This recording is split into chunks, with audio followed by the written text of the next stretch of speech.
Hey everybody, good to see y'all again here on this beautiful sunny day. Hopefully it'll still be a beautiful day when you watch this.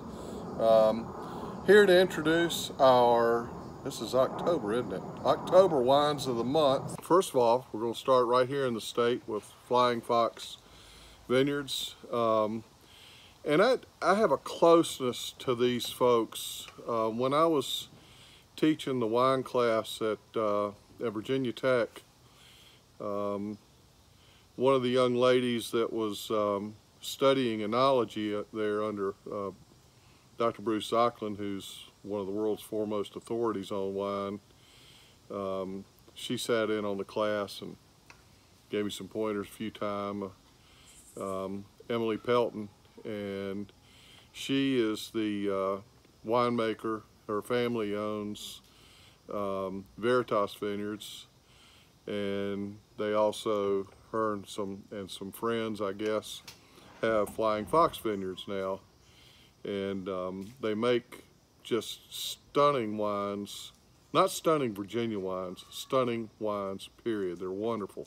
Wouldn't matter where they're from. They hold up world class anywhere. Emily's done a great job, and her and her staff and whatnot. So it's fun to be able to show you this wine. Just get into this a little bit.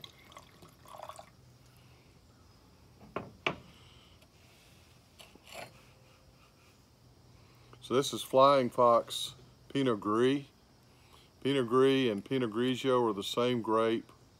You could really call them either one wherever they're made. Typically certain regions like Italy uses Pinot Grigio, Pacific Northwest uses Pinot Gris. You don't see a lot of it in Virginia, but this is a beautiful little wine here.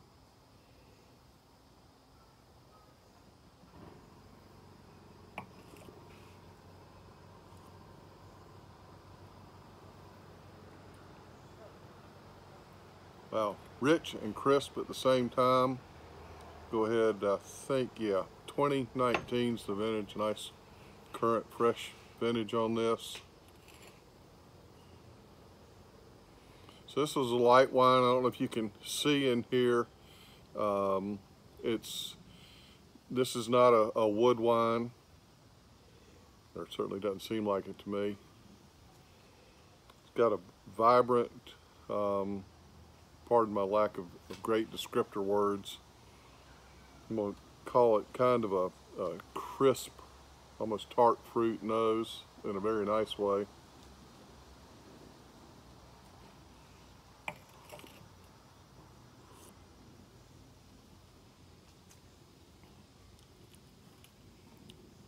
Bright, intense citrus on the wine, and yet there's still a little bit of richness in here. This wine would work well with so many different preparations you could do with chicken, various types of seafood. It's not a heavy wine. This doesn't go with steak, but I think certain pork preparations it would hold up to. Really, I think most anything way I can think of doing chicken, whether it's baked or smoked, you know, traditional, what we think of barbecue, the red sauce chicken, chicken sauteed in a pan with capers and lemon and such. I mean, any of these things, it would stand up to. It's a fairly versatile wine in those senses. It would cut through the richness of salmon. It'd go well with most any whitefish. I'd have it with scallops. I'd have it with shrimp. I'm trying to think of a Dr. Seuss something here, but I'll spare you. This is just,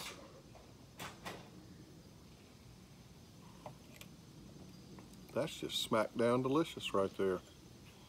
And I mean, I'm sitting out here on a nice fall day, and it's delicious.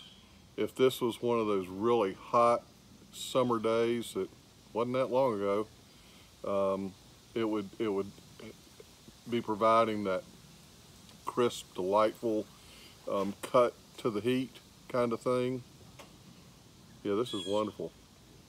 Vegetables, it go most well with most any kind of veggie you want to throw out, and even salads. And salads, you know, are one of the toughest things to pair food and wine. The greens have a bitterness that can be just destroy wines. Typical California Chardonnay and those greens in a salad, they aren't friends. They don't get along well. And dressings that have vinegar in them, again, there's no friendship going on there. But a wine like this, it can, and the greens, they'll get along just fine. It won't be too challenged by a vinegar dressing, especially if it's not too terribly strong.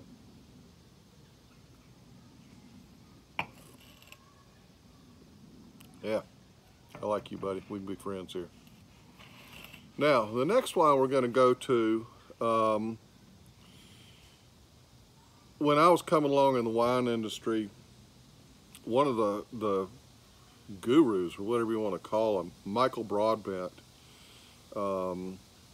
author, ran Christie's auctions, and just one of the more knowledgeable people on wine in the world. He was one of those people that you look to, that you're like, wow, if I'm gonna be in the wine business, if I could learn one little fraction of what Michael Broadbent knows, that'd be great.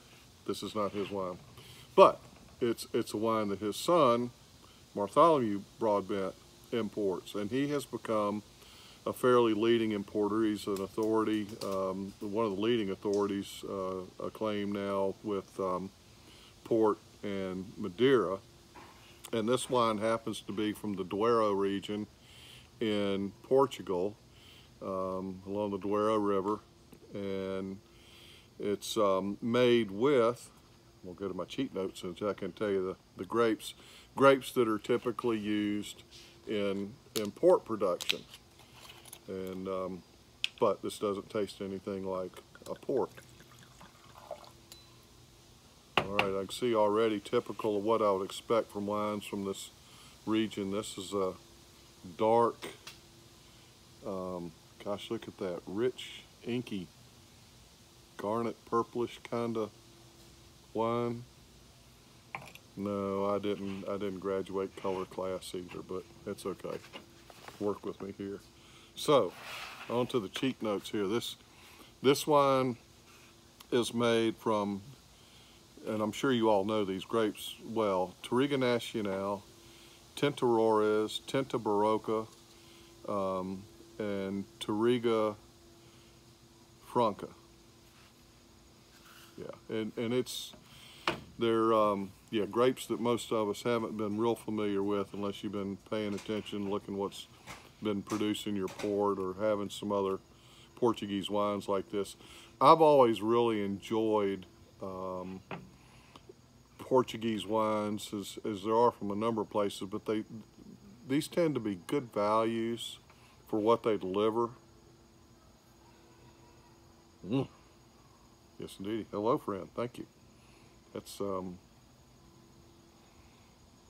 yeah. Yes, I do like you. Okay, sure. Let's try it.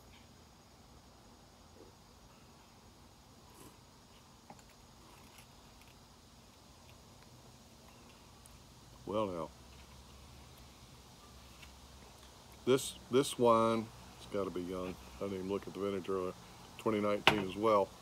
It's young, but it is drinking beautifully. You get this really vibrant, ripe, rich fruit, fresh fruit.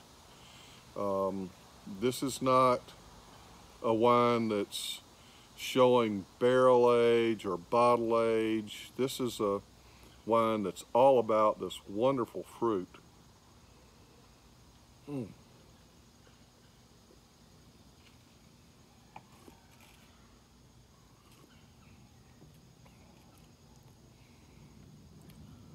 gonna go out on a limb and try and do a little bit of this, but I'm thinking raspberries, blueberries, dark fruits.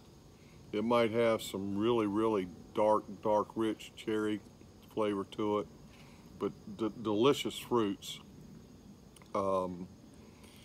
It again, young fresh fruit that's just enjoyable. This is almost like just grabbing a bowl full of fruit and eating the fruits, except it does have a little bit of adult fun in it, which is a cool thing too.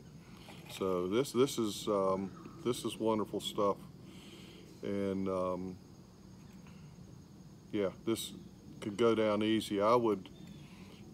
You could have this with a steak. It may not be the perfect steak wine. I might like a little bit bigger wine with a little more tannin, but it worked fine. And depending on your particular taste, it might be the best choice. Lots of pork stuff I could see it with. I think it could belly up to most any veggie dish you're gonna do.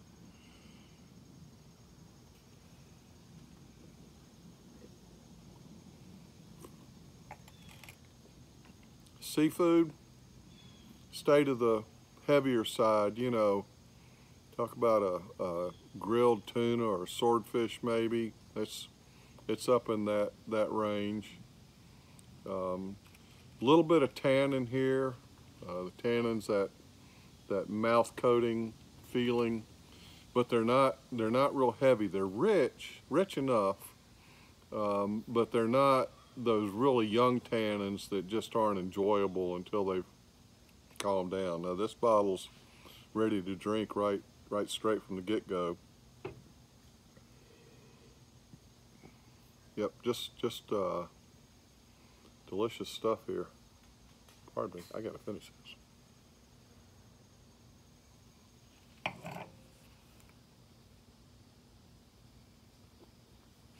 You can be my friend too. Yep, I like you. So this is a couple of nice fun little wines here. Glad we got to share them with you, so to speak.